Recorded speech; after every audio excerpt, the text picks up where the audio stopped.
Welcome, everybody. Marty Braden here. I'm Coach B with Living the Dream Coaching, and I'm your host for our Insights into the Minds of Successful Business Owners video interview series. Now that you're on your journey to business alignment, you're now living the dream. Before I began the process of developing my Living the Dream coaching system for beginner entrepreneurs, I gave my two amigos the assignment to go out and bring back as much support material as they possibly could to help me generate new and exciting content that would help our Living the Dream coaching community understand what it takes to develop a successful business owner's mentality. And sure enough, they came back with what I think was a fantastic idea. Of course, it had to be at 2:30 in the morning when I was woken by them from a dead sleep. And they told me they had an idea. It consisted of a video series where I should interview successful business owners and ask them to share their founding story. And then I was to ask them questions about what they think it takes to become a successful business owner in today's market. As I was writing this all down on my cell phone's little notepad, which I keep by the head of my bedstand, I immediately started thinking what I should call the series, and instantly they screamed in my mind, calling it Insights into the Minds of a Successful Business Owner's Mentality. Well, each video in this series consists of me asking past and present business owners who live all across America to tell their story, how they came up with their business idea, how they got started, what challenges they had along the way, and how they overcame them, and most importantly, what they now feel were the key principles and success laws that most influenced them in achieving their success. And that's how Insights became a great piece of my content. Insights is simply the result of me giving my two amigos that assignment months ago, and them coming back a night or two later with this incredible idea for my content. That decision to give that assignment activated the laws of attraction and manifestation. And when they came back with this idea, I acted on it, getting that idea through the portal of my mind and manifesting it into the world of the physical. And so here I am, having my first interview with my Insights video series. Today's guest is Rachelle Crowder, founder of Four Seasons Photography. Let me bring her on. Welcome, Rachelle. It's so exciting to have you as my very first guest business owner for my insights into the mind of a successful business owner. How are you doing today?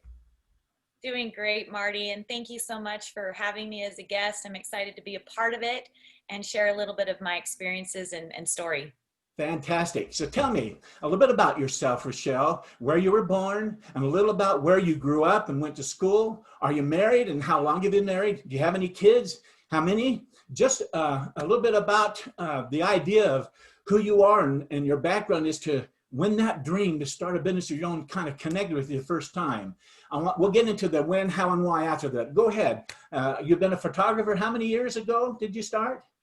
About 12 years ago. But yeah, I am from Bountiful, Utah. So a Utah native. I was born in Boise, but my entire upbringing was here in Utah. And I went to Woods Cross High School and also dabbled a little bit in college at the University of Utah. I've been married for almost 21 years to a wonderful, loving husband, and I have 5 children together with Jared. And as far as background goes, I've been raised in a large family. So I'm the second oldest, which kind of put natural leadership tendencies, being an older sibling of lots of little kids. But more so, what I think is pretty fascinating and unique about my background is I grew up in a home where being an entrepreneur and having your own success, taking control of your own success was always taught from the time I was really, really little. And we won't go into too many stories about my childhood, but one of my greatest memories of being an entrepreneur from the time I was tiny was 2 stories. First one is when I wanted to buy a new bike. And I didn't have the money, and it was something that I really, really cared about. So in the community that I lived, a lot of families were Christian families, and they would have a Monday night meeting where we would, do lessons as a family to study Christ. And so I would make treats every Monday after school, and then I would take them around in my little red wagon and earned money by selling those treats. And Awesome. it taught me a great lesson of generating my own income, and it kind of sparked my initial love for figuring out how to do business on my own. So how old were you when you first started when you started your photography business, and how many children did you have at the time, if any? Sure. So I was about 28 when I embarked on actually starting the business and doing the work to generate income off the bat. But prior to that, there was a lot of studying, learning, and research for probably a good year before I actually ended up um, trying to charge money and make money from it. And as far as kids go, I was a mother of 3 when I actually started, and my learning was when I had my second child, which How old were they, the three? Were they tiny and not so? I bet they were all tiny, they're probably. pretty little. Yeah. So my baby was Brooklyn, and she was my newborn, and then Tyler was 2 and Morgan was 4. So yeah, just young children trying to juggle kids plus my dream and passion for photography as well. Well, how did you come about that decision? You were 28 years old. You're married with 3 kids. I'm sure your plate was full. It requires mom focused here, and you're focused over here with 3 kids and all their demands, and the demands of the husband as well, and his needs. How did you come up with that decision to go ahead and act on the idea of starting a photography business, as opposed to some other field of endeavor you could have gone to? In other words, why did you take the leap right about then? Well, I think because one, circumstances kind of required it. You know, I needed extra income. But with my conviction as a mother to be home with my little kids, that was something that mattered to me and I felt was important. So I wasn't willing to put them in daycare, which there's nothing wrong with doing daycare, but for me it just didn't feel right. So I wanted to find something that would allow me the autonomy to figure out when I could work and when I couldn't, and that's why I chose to do it the way I did. Did you have any money to cover the cost of starting your business when you started? And did you ever have a mentor or coach to help you sort out the steps of even how to get started, grow it a little bit, and maybe even have a successful launch? Or you just jump into it and hope the money would come? How'd it go? Well, certainly a little bit of both. I didn't have big funding. So what made sense for me was to try and set aside a little bit of money where I could and invest where it would matter most. And so I started off really small. I knew that I needed to first learn how to do the level of editing and angles and all of that. So I definitely connected with 2 mentors that were phenomenal. They were amazing, and they were where I wanted to be as far as a photographer. They were moms, they had kids, but they had consistent weddings and family shoots constantly. And so I became really, really connected with those 2 and kind of shadowed them. I invited myself to come be second shooters with them for a good year before Invited yourself. Oh, that's interesting. Tell me about that. so with so the 2 different photographers, they needed help. They were looking for photographers to shoot with them as a backup for their wedding events. And so I told them, I don't know a whole lot, but I have a love of art and I'd love to come and learn and just follow you around. And Did you talk thankfully, about pay it, or is it just something volunteering to make yourself sacrifice that time to learn? I was willing to do it completely for free. I just wanted to come and learn. Like, I was willing to put in the time to just learn. Thankfully, they were grateful for my time and they paid me for a little bit of my hours, but it was small. It was just a small little contribution for the day away from my family. Well, that was a great choice, I suspect. What do you think was the most difficult part of starting your photography business as a mother of 3 young little ones at the time? What was the most difficult part of that? To be honest, for photography, it was getting the word out that it was something that I wanted to do and I wanted to have customers. Just them knowing that I was doing photography was probably one of the biggest challenges. And also financially, not having the funding to be able to invest in the level of equipment that I knew I needed eventually. And so there was a lot of disappointment initially in realizing this is slow. I don't have what I need. And I could have easily just given up or tried to go into great amounts of debt to try and get a jump start.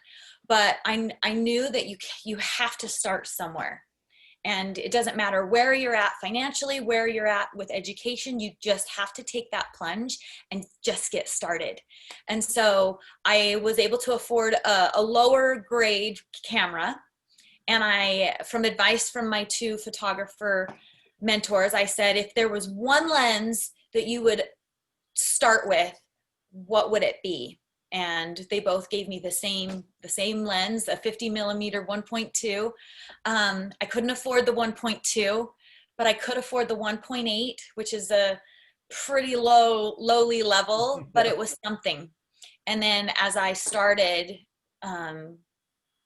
doing work with that, it ended up obviously money would come in, and then slowly I would put it back in and invest in greater equipment, which then increased my market value as well as my reputation, and it just kind of grew from there. That sounds fantastic. Did you invest, I mean, this is on the side note here, did you invest any time and resources into developing your business owner success mentality? For example, did you buy any books to read and study up on building a successful business, or how to have the right kind of thinking, anything like that?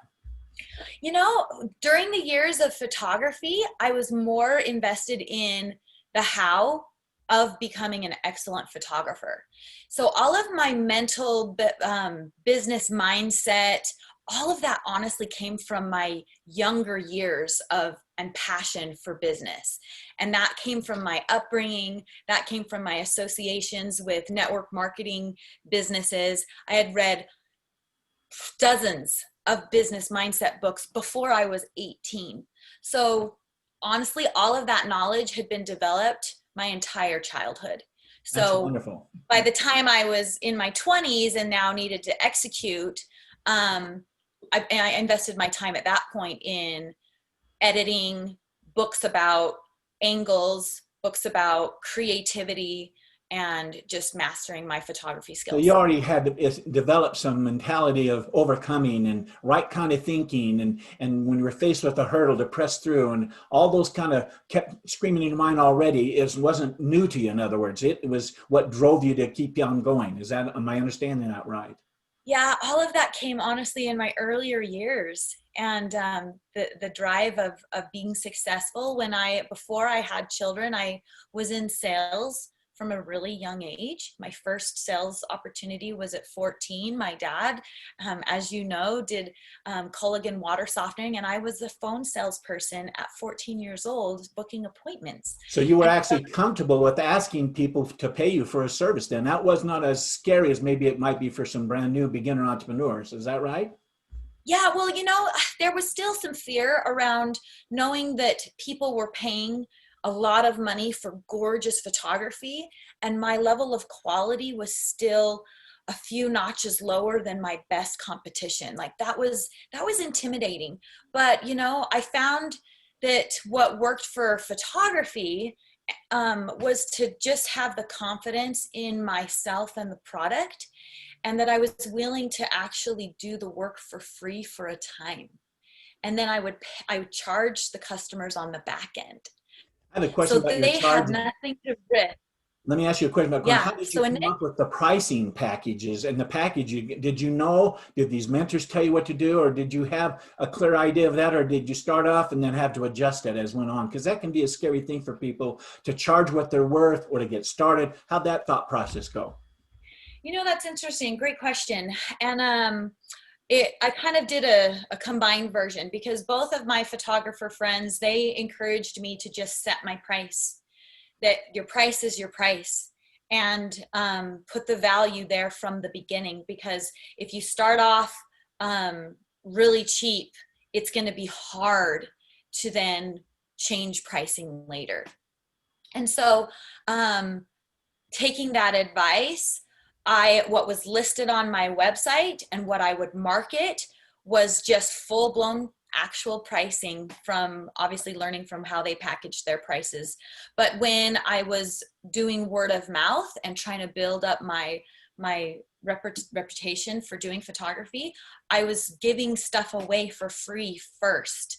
And I was doing free photo shoots, only pay for what you love. Did you hear that, people? Rachelle's talking about a key principle of marketing. It's called results ahead of time. It's a free offer that gives them a sense of results ahead of time before they take the full bite and buy into the product. And she gave a taste of what her talent was, what she was going to be delivering, full package down the road. It's called a results ahead of time principle. And I love you are doing that. And that's not what you would have called it, but that's what you just described. So powerful, Rachelle. It really worked well because I knew that my work was going to be good. I knew that I had a product that was needed and valuable. And so I wasn't afraid of putting a little work ahead of the game before I'd get compensated for Well, it. how'd you deal with all the competitors? I mean, photography and lots of men and women, both youth and middle-aged and older and talented. I mean, there's hundreds of photographers out there, especially in that field of weddings and everything. How'd you deal with competition? How'd you, in the mind, deal with your competition? What was your, I guess you call it your distinctive differentiators that set you apart? Well, the differentiator is me. Aha. The experience of what I knew I was committed to giving to my customers was above and beyond what just good pictures look like. Because when you give somebody an experience to remember, they're not going to want to go anywhere else. And that was exactly what happened with my photography. Is once a customer had an experience with me, they not only had beautiful images and a great product, but they have a memory and an experience where they were able to be their best selves. Bringing out the best of people in their photos is priceless. And they That's were fantastic. willing How to did you pay get your customers any in the price. beginning? What's that? In the beginning, how'd you get them? And what did you settle in on as your best method for marketing yourself and getting those customers? So first of all, I didn't have a marketing budget at the beginning, so I wasn't able to put an investment in that quite as quickly as I would have loved to. But referrals was my number one.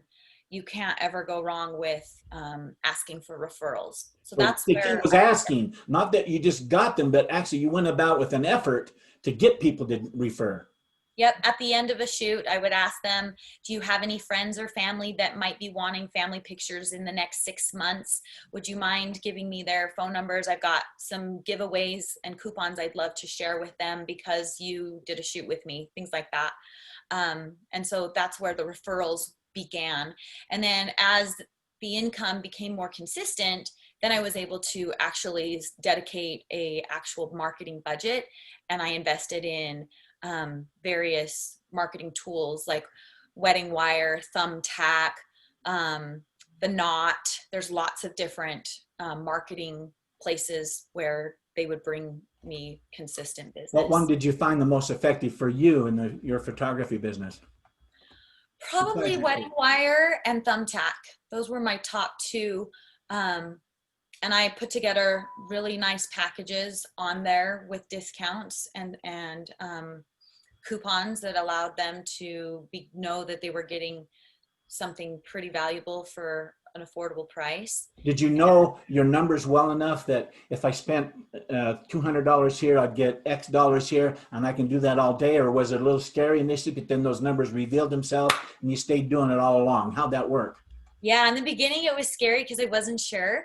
If I ended up spending, $30, $40 in a couple of days, hoping for somebody to quote, asking me for a quote, I wasn't sure. And they weren't always perfect on a daily, weekly basis. But after year, I learned that usually around $500 to $600 worth of marketing would bring me at least $3,000 back in business.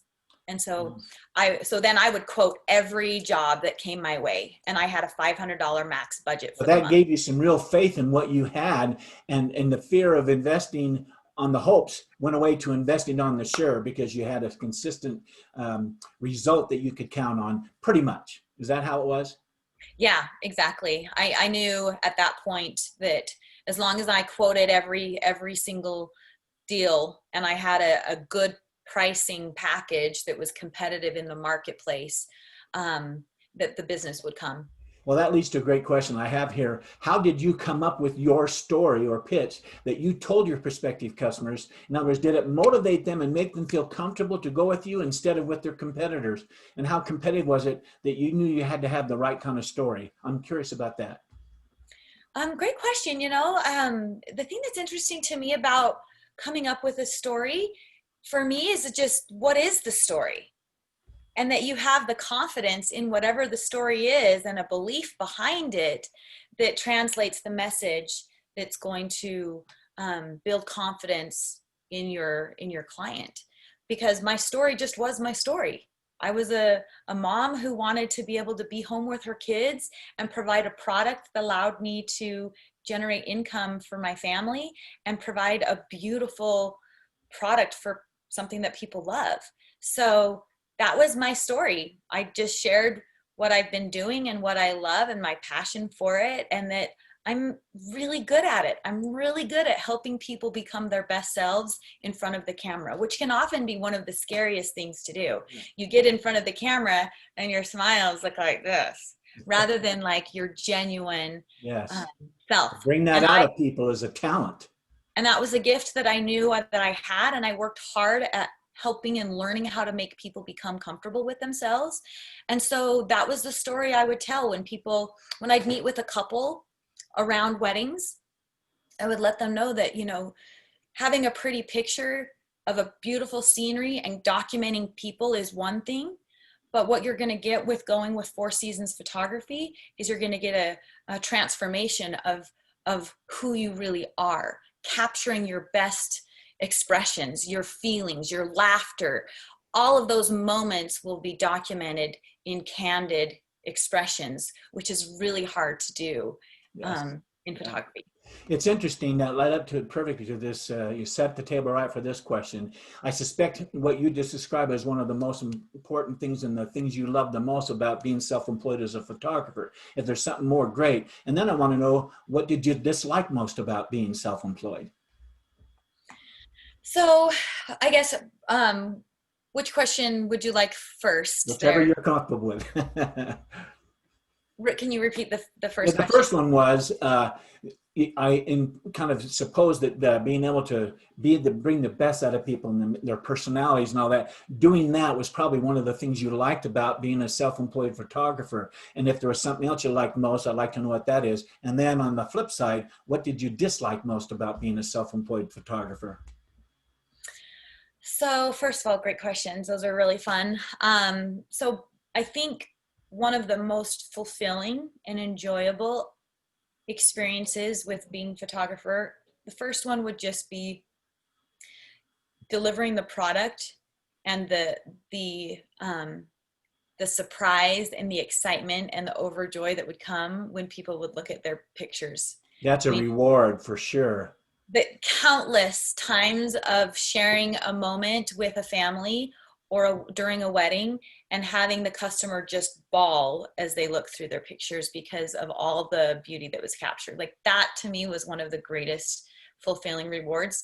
One of the funnest was just living in the moment with families and couples in some of their best days of their lives. Like that is probably the other piece that was really joyful.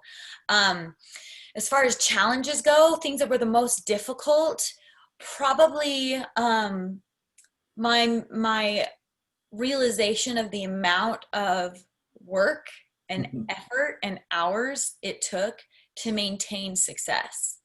That was bigger than I expected. That was more than I thought. And that was challenging as a mother, being able to give up an entire Saturday, miss out on kids' games, and be attending these life events for weddings was hard. I missed a lot of stuff, and that was okay. The payoff was worth it, and my kids learned that mommy gets them through the week and gets them to practices, and dad got them to their games and celebrated them in their games. But I missed a lot of my kids' events on Saturdays. Well, what would you say to someone, Rachelle, who's considering starting their own business, number one, and in particular a photography business? What would you say to anyone starting out? Figure out what matters most, like where your boundaries are of what your sacrifices are and what you're willing to sacrifice, and then help build boundaries around protecting that. Because if you don't have a mindset of really hard work and commitment, there will always be excuses of reasons to not put in the work. There just will. It will. And it's almost like, have you ever tried to go on a diet and you're like, okay, I'm going to keep to my food plan. But then Christmas comes, and then New Year's Eve comes, and then there's a birthday. And then there's just always reasons to derail your success of your food plan. And that is a true principle in life. Like, in order to reach your goals, you have to be committed to the work and to the sacrifices that are going to come with being able to make, reach those goals. And you're going to have to give up stuff. You're going to have things that you let go and things that you miss. And that's okay, because the reward is worth it. Well, talk about the reward. You say it's worth it. As a mom of three little ones, you 12 plus years doing. What were the rewards, and why do you think that those were great? So for me, obviously, it was kind of a non-negotiable. I had to contribute financially, or we were going to lose things. We were going to lose our house. We were going to lose our car. Like, I was in a situation of desperation where I had to contribute. And so for me, setting goals that would allow me to provide extra income but still be a stay-at-home mom was one of the greatest rewards. I was able to achieve that. I was able to generate consistent income where we were not quite sure how we were going to pay for groceries that week. And then boom, all of a sudden a wedding was booked. And I was able to generate $1,800 that week that provided all of the bills and the groceries that we needed. So the work was worth it, because I was able to reach those goals and eventually build it to a place of consistency where it wasn't, it was no longer required of me to work, but I loved it. I loved the creative outlet. I loved the social interactions with people. And so the work itself was the reward. I loved doing the photography. So what I'm hearing you say, Rachelle, is that this truly was a tailor-made business for Rachelle Crowder. And the Four Seasons Photography is not another middle-of-the-road business. It's one that just brought out the best of you, and you were happy in that. Not that you had to for sure, but it fit. It was a great fit. It wasn't just any business. It was a business that Rachelle could flourish in. Talk about that a little bit, and then lastly, consider what else you would want to say and reach out to these folks who are going to see this interview with you, get into your head a little bit, and what you'd want them to know, and then we finished up. So go ahead. Thank you. So as far as the business being tailor-made for me, it really was. And I feel like you have to have a passion for the work of whatever the business is that you choose. I mean, principally, you want to pick something that there's a true need in the marketplace, and that you can provide either a product or a service that benefits a lot of people. And that was one of the things that was really a turning point for me. Was not only was the work enjoyable and provided income for my family, but I provided a service for and a product for people that mattered, that people loved, that they needed. People would set aside a budget every year to make sure that they had their family pictures done. People set aside a budget for weddings. So pick a product or a service that has meaning and purpose and value in whatever industry that you're looking for, and then fall in love with the work, fall in love with the customers, and success will just naturally follow. That's fantastic. Well, Rachelle, this has been absolutely delightful and very informative. I have to tell you, great answers. You definitely have developed and acquired a great success mentality. It comes in your words beautifully. And I suspect that it still plays a big role in your life and with your kids. That rubs off. And I'm just confident that a lot of people know that being around you, they pick up a little of that dust of success. You're a terrific example of someone who can not only be a mom and a wife, but with the belief that it's possible to start and own a business of your own when you were 28 and actually fulfill that dream. I bet it was like no other decision you've made, right? Yeah, it really was. It was one of the most difficult but also rewarding decisions of my life. And something just to think about too is don't be intimidated by not being the best yet. I think that a lot of times we believe that we might have a limiting belief where we don't have the best product, we don't have the best tools, we don't have the best marketing, we don't have all the things to just have success immediately. That's okay. Like put the work in and just keep growing and building. You know, there's no failure. There's just learning. There's not a deadline for continued growth, and success will eventually come if you commit yourself to it, you put in the work, and then really work on becoming a master at your craft. That was something that was, you know, there was a couple of years there where my work was not great, but there was a market for people who couldn't afford really expensive photography. And so they were okay with, you know, a $100 or $200 package. And so that was my target market for a while. And then as my skills increased, as my equipment got better, I was able to then evolve into a more high market target audience and make more money after that. But there's always a market even for the little guy. So you got to start somewhere. You got to build from the ground up, and hopefully that's helpful. That is so helpful. Thank you again, Rachelle. It's been so nice to meet you, and I wish you continued success. So there you go, my fellow entrepreneurs. I think was a great first interview for launching our Insights Interviews video series. Be sure to check out the rest of the interviews in this series as they are published and listed on my Insights page of my Living the Dream coaching website. I look forward to seeing you on our next, what we call our live Living the Dream coaching call. But until then, I wish you all continued success. Goodbye.